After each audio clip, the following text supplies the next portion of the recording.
What's up, guys? Mason the Brock Henderson here, and this is the Blacklist Season 4, Episode 2, Mota, I believe? It was something along those lines. My phone broke, so I don't have any means of looking up the name, and my laptop is acting stupid right now, so I can't look it up on the internet on here. So basically, I'm kind of flying blind with the names in this episode. But anyway, what else is new? The difference is I can't look it up in the middle of the review. So, yeah. Second episode of the season. Not quite what I was expecting, and I'm kind of on the fence right now on how this episode went down. Like, I don't know how to feel about it. And for several reasons. First of all, you've got the two main storylines going on. You've got Liz, she's captured by her father, we think, I don't know. It's so hard to tell whether or not it is or isn't. It's gone back and forth quite a few times for me. But right now it seems like he really is her father. So you've got him kidnapping her in a plane, and then she takes out the pilot and then manages to land in water. But then the plane boat capsizes, and so now she and her dad are both holding on.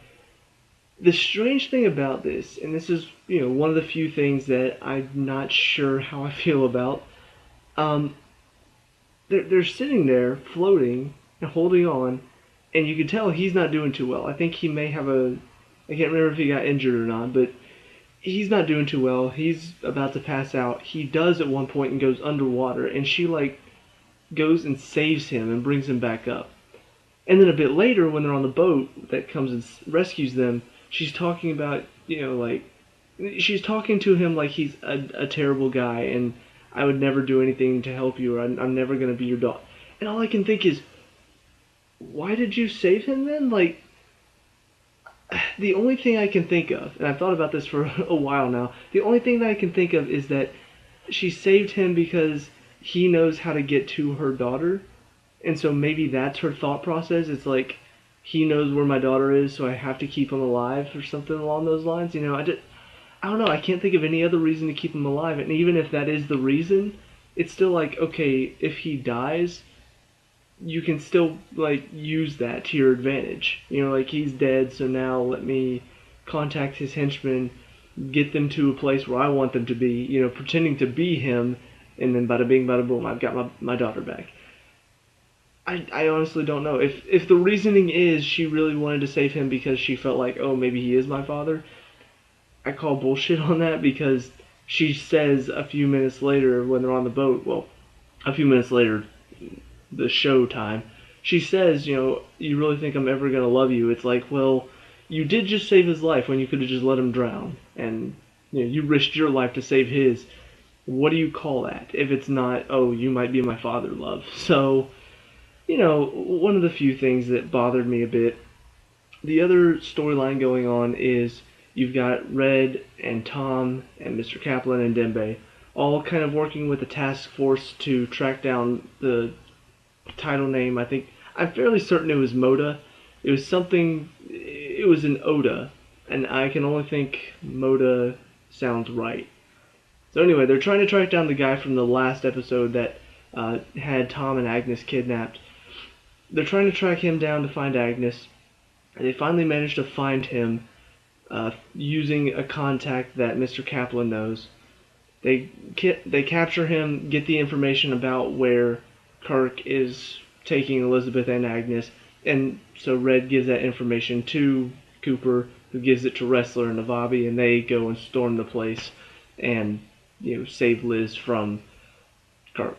And the only problem is now Agnes is still with Kirk at this point. So overall, that whole story, I do have a slight problem with the fact that they've already got Liz back. They still don't have Agnes, so that's still a story to go off of.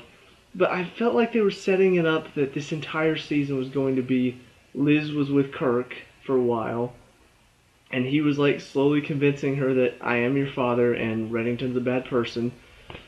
We only got that for 2 episodes. And, there was some convincing stuff in this episode that I'm going to talk about in a second.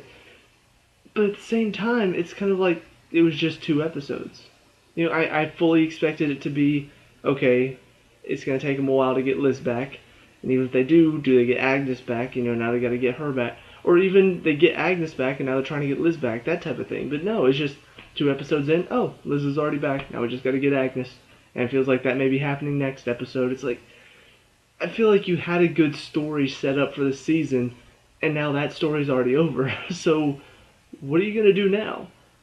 And that could be a good thing. Maybe they've got an even better storyline lined up, but I was getting excited about this whole cat and mouse game with Kirk. He's got Elizabeth, and they've got to try to get her back, and it didn't last very long. So that was kind of strange, but it was handled well. It wasn't like I'm like, oh, I can't believe they got her back like that. No, it was a good way to end the story. I just can't believe it ended so quickly. I thought it was going to last a bit longer, but anyway, there's that. The other thing that's bothering me is Samara is still acting very strange about Elizabeth and that whole thing. It just feels like because she has done some sketchy things and some questionable things in the past, you would think that she would not be so hypocritical about it. Like just totally willing to let Liz die almost just because of this grudge. Because she lied to us about she faked her death. So so you want her to really die? Like is that the only thing going through your mind? Like, oh, she faked her death, now she really deserves to die. That's so childish, and especially coming from Samara, who's normally not acting like this. Normally, she's the one character that I can get behind, because her, aside from Aram, who is just a generally good guy, Samara is one of the people on the show that I feel like most of the time I can get behind her. She's making a decision that I can support. With Wrestler, his sense of justice in the last season really cost him some points with me. Like there were just moments where I was just like, dude, I understand that you're a patriot. I understand that you have this sense of justice, but doesn't this little thing in your brain just kind of click and go, hang on, maybe I need to rethink this. Maybe I need to consider what could have possibly happened, that type of thing. He never really did that. Cooper, he's had moments where it's just like, dude, you need to stand up for your team. There are times whenever he's gotten a little bit soft-footed. He hasn't, or not soft-footed, cold-footed, I guess is the right word. He hasn't really done what a good leader should do. He has had those moments where he's made great decisions as a leader, but then he's also had a couple where it's like, come on, Cooper, like stand up for your team a little bit more. Obviously, Reddington is a character that you go back and forth on so much. Like, oh, I agree with you. Oh, I can't believe you just did that. You're an evil person. Like, you can never really tell whether to agree or disagree. And Elizabeth she's got to be one of the most fickle characters that I have ever seen in a show. Like, just gone so back and forth for me. Sometimes I'm just like, go Liz, you're awesome. And then the next episode I'm like, why did you make that decision? What is going on here? So, I went through all of that to say Samara is one of the few characters, or Aram is probably a character that everybody can get behind. He's pretty much the everyman, just really smart with computers. But as far as his decisions go, and as far as how he reacts to situations, we all can pretty much relate to that. He's a fairly normal guy. Just the brilliant computers part is the only thing that some people cannot relate to. So, Samara is the other character that I feel like most of the time, whatever decision she makes, I feel like I agree with her. I feel like, yeah, she made a good decision. I cannot think of any other time aside from what's going on right now that I'm just like, Samara, you're an idiot. What are you doing? This is stupid. I can't think of any other time. So it's just weird and out of character for her to be reacting like this. That was a very long rabbit hole. I'm sorry. All of that to say, don't like what's going on with Samara right now. The other thing that I do not know how I feel about is the whole Mr. Kaplan thing. The entire story with her right now is very hard to nail down my feelings on.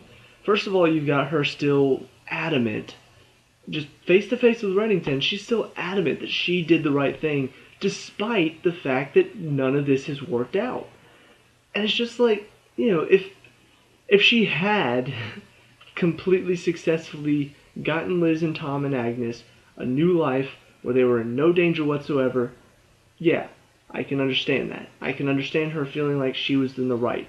But the fact of the matter is, it wasn't Reddington and Liz's life that caused all of this. It's Kirk wanting to get to Liz. It's not about Kirk and Reddington. You know, there have been moments where Liz's life was put in danger because of her connection to Reddington. This is not one of those times. This time it's because Kirk wants Liz back because she's his daughter. You know, like, this has nothing to do with Reddington. Kirk would have tracked her down anyway, even if Reddington was not involved. So it's like your line of logic is so bizarre and incorrect that the fact that you have so much confidence in it, it's kind of pissing me off. You know, it's like if you ask somebody what's 2 plus 2 and they said 5, and you said no, it's 4, and they were adamant that no, I'm right, it's 5, and they had some sort of weird, strange line of logic that kind of made it seem like they could be right, but you find the faults in it and you're like, no, you're wrong, it's 4, you know, 2 plus 2 equals 4. And they're just like, no, see, if you do it like this, it equals 5. And it's just like, dude, you're wrong. Just accept that. You know, I have proof. A lot of people agree with me right now that I'm right here, and you're by yourself thinking that you're in the right here. Do you not think? Do you not think that maybe you should take a step back and be like, you know what? Maybe I am wrong. But anyway, that was frustrating. The other thing that's kind of strange about this, and maybe this is very clever writing, maybe this is just really bad acting, but the whole thing with Mota, whenever he shows up at the office where Reddington lured him, I can't tell if she did it on purpose or not, but it looked like she saw him going to the front door, said, I need to get some air, opened the car door to stand up and look directly at him, which caused him to run off, just for her to swoop in and save the day with the car. Now, if that's what happened, if she did that on purpose to cause him to run so she could be the one to step in and save the day, that's brilliant. Except for the fact that that never gets touched on why she did it. You know, she's trying to get into Red's good graces, or is she trying to be like, look, I'm trying to help? I don't know. The scene is very confusing because if it was just an accident, if she was just like, oh, right at this moment, I need some air, as she's seeing the guy walk towards the front door, first of all, that's a horrible mistake from such a professional.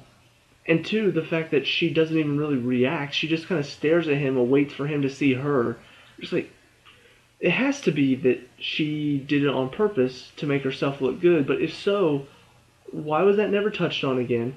And it didn't end up working at the end because, you know, Reddington still shoots her because he still feels like he can't trust her.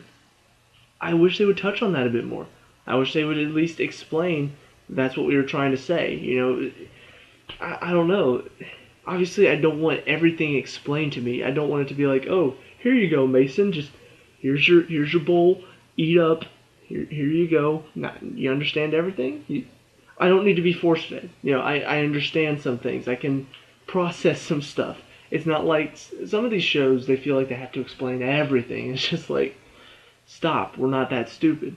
But this is a moment where, at the very least, show that that's what you were trying to say. Because if you don't show that, then there are about 100 things that scene could mean. And I don't know what you're trying to say out of those 100 things. You know, like, that's the best explanation for that scene, but that doesn't mean that that's what they were trying to say there.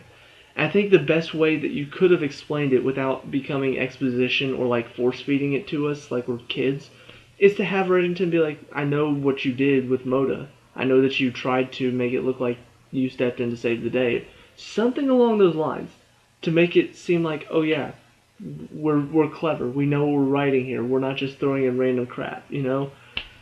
So, still don't know how I feel about that scene, but if it's how I'm thinking, it was brilliant. If it's not, they need to write it better. And then finally, obviously, the scene where Reddington does shoot her, I'm still up in the air about because, I mean, on the one hand, yeah, it's kind of what I expect Reddington to do, but at the same time, I don't know, it's kind of, it's borderline Reddington is going over the edge type thing. And I don't understand why it couldn't just be he kills her and that's it. Like, based on the final scene where she's gripping the grass, so she obviously it was not a headshot.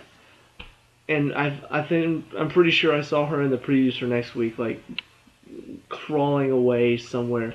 So she's still alive. I don't know how I feel about that.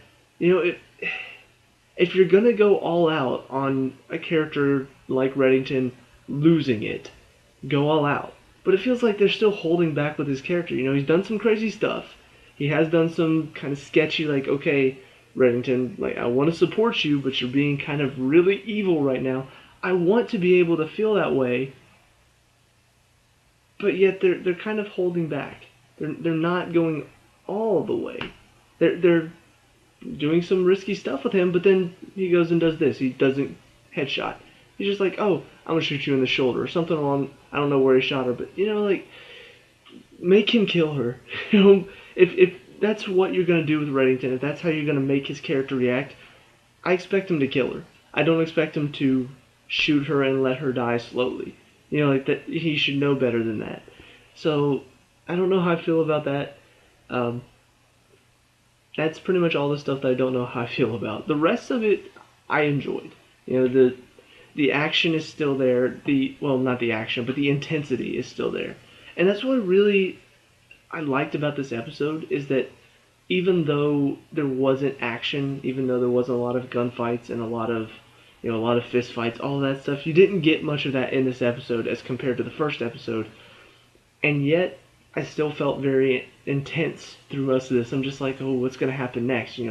What's going to happen with Reddington? What's going to happen with Liz? What's going to happen with Mr. Kaplan and Tom and the task force? What's going to happen with all this stuff? I wanted to know.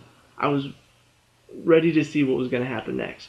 And that's what this show's done very well. The Capture has done a good job of making me want to find out what's going to happen next without just forcing all this action and be like, oh, look, action, it's tense, it's tense. They don't have to do that for the show to be tense. And I like that. The final thing that I really like is that the story with Kirk is really, really confusing and interesting at the same time. It's not straightforward. I was expecting it to be like, oh, here, Reddington is clearly evil. Like something very, very obvious. Something that Liz might fall for, but we, the audience, know he's just trying to get to Liz. He's just trying to break through and trying to get a hold of her mind, trying to trick her. No, as somebody who watches this show and has watched the show since season 1, I truly don't know what to believe anymore. Like, I feel kind of like this show wouldn't actually make Red the true bad guy, right? Like that just doesn't seem right to me, because part of the main plot of this show is Liz and Red taking on these Blacklisters, and yet I kind of feel like maybe that is what they're trying to do, possibly. Like, because it's pretty convincing when you really think about it. At first, when he was saying that, oh, Reddington he loved your mother and he was obsessed with you and he wanted to get... I'm just like, yeah, okay, whatever. But now that they're back at the house, her room is completely intact, so there was no fire that night. Like, that's kind of one of the things that I was wondering about when she walked in. I'm like, wait, if that's a room, wasn't it burned? And not that he can't replace that stuff, not that he can't paint over the burns and make it look like it was never burned, but at the same time, it does kind of make you wonder, what if? What if Reddington's been lying to her this whole time? Like, it does raise the possibility and the question, and that scene where she's digging the thing out of the ground that she and her mother buried, it kind of reinforces that idea that this is where they were. What if? And I don't know. I don't know what they're trying to do here. I don't know if Reddington's actually going to turn out to be a bad guy or not. But I'm very intrigued to see what they're going to do with it. They've done a good job so far in really raising the mystery and making me question what's going on. If they could only cut out some of these scenes where it's just like you question the character's motivations, and it kind of does distract from the main story, like, oh, if you don't think he's your father, why did you save him? oh, if you don't trust her anymore, then why did you shoot her in the shoulder instead of in the head? You know, like, these little things, Samara, oh, you've done all these horrible things, and yet because she did one horrible thing to you, now you're not going to help her at all. These little things that just are a bit distracting when you really get down to it. It's like, I don't want to have to think about that. I don't want to sit here and go, oh, well, I don't think that character would do that, because that's not what the show should do. It should keep you intrigued and not make you ask a ton of questions that distract from the show. The questions that we should be asking should be, is Red the bad guy in all of this, or is Kirk just lying to her? Those are the questions we should be asking, not why did Liz save him if she didn't think he was her father? You know, like that's what bugs me, I think. And not that it takes away from this episode or the show right now so far. It doesn't take anything away from that. I'm still excited for next week. I'm excited to see what's going to happen next. I'm excited to see how they're going to tie all of this. Like, at this point, it kind of feels like some of these blacklisters, like, you know, the name of the title, they always show the name and then the number. Sometimes it feels like Reddington doesn't even know who these people are anymore. It's like, wait, they're on the blacklist, but Reddington didn't even know about them. How are they on the blacklist? Like, I don't even know what the blacklist is anymore at this point. Just, I don't. But, you know, long story short, it's a good show, and it is keeping my attention. It is keeping me engaged, wanting to know what's going to happen next, wanting to know what's going to happen with Liz and Tom and Agnes, and then Reddington and Mr. Kaplan and Dembe, and then the task force and Wrestler and Navabi, all them people. It's got a good story going, so I'm not going to harp on it too much. Just it does need to get better though. I think I just contradicted myself. I'm not going to harp on it too much, and I'm pretty sure I just harped on it for a good 10 minutes at least. I don't know. I'm kind of tired, so I may have said a few things that don't make sense, but maybe they did make sense. Who knows? I'm ready for next week. I don't know about you guys, so let me know down in the comment section below. What did you like and not like about this episode? What do you think is going to happen next? What are your opinions and thoughts on what's going to happen in this season? You know, is Reddington going to turn out to be the bad guy? Is Kirk really Liz's father? And if so, what really happened on the night of the fire, if there was a fire? All that stuff, let me know in the comments. We can talk about and discuss it. Leave a like and subscribe for future Blacklist reviews, and I'll see you at the next one. Peace out.